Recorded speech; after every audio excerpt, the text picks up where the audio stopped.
ये आप वीडियो देख रहे हैं, ये 12 साल का बच्चा है और इसने घर का ऐसा हशर इसलिए कर दिया क्योंकि इसके वालिदैन ने इससे फोन छीन लिया था। आपके घरों में कितने बच्चे चीखना शुरू कर देते हैं अगर आप उनसे फोन ले लें?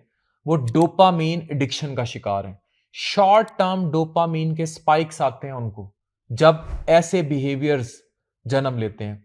जितने बच्चों की ट्रेनिंग इस तरह होती जाएगी उतने वो एज की साथ साथ बदतमीज और जिद्दी होते जाएंगे। बड़ी से बड़ी रिसर्च हो चुकी है चाइल्ड साइकोलॉजी पे। वो लोग क्या काम करते हैं, बच्चों का स्क्रीन टाइम कम करते हैं, टीवी गैजेट्स और ये सब इस्तेमाल करने का वक्त महदूद। दूसरा, अगर उनको दिया भी जाता है तो एक टर्म होती है मेंटोर्ड। उनको इंस्टाग्राम फेसबुक और इनका इस्तेमाल बताया जाता है कि इसको किस तरह इस्तेमाल करना है, हमारे माशरे की तरह नहीं।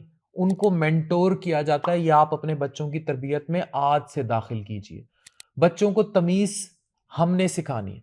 इसी तरह इन लोगों को, बच्चों को जो फास्ट फूड पे लगा देते हैं, उनको हेल्दी लाइफस्टाइल, खेल, स्पोर्ट्स, बाहर निकलना और अच्छे खानों की तरफ लाएं। अच्छा बैलेंस डाइट क्या है? ना बहुत ज्यादा स्पाइसी, ना बहुत ज्यादा शुगरी, ना बहुत ज्यादा सॉल्टिश।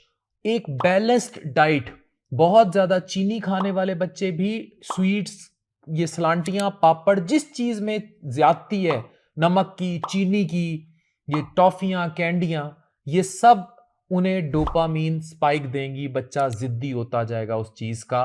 बच्चों की साइकोलॉजी से खेलना है, उनकी तरबियत करनी है, आज से उनकी मेंटोरिंग करें इन सब बातों पर जो आपको बता दी।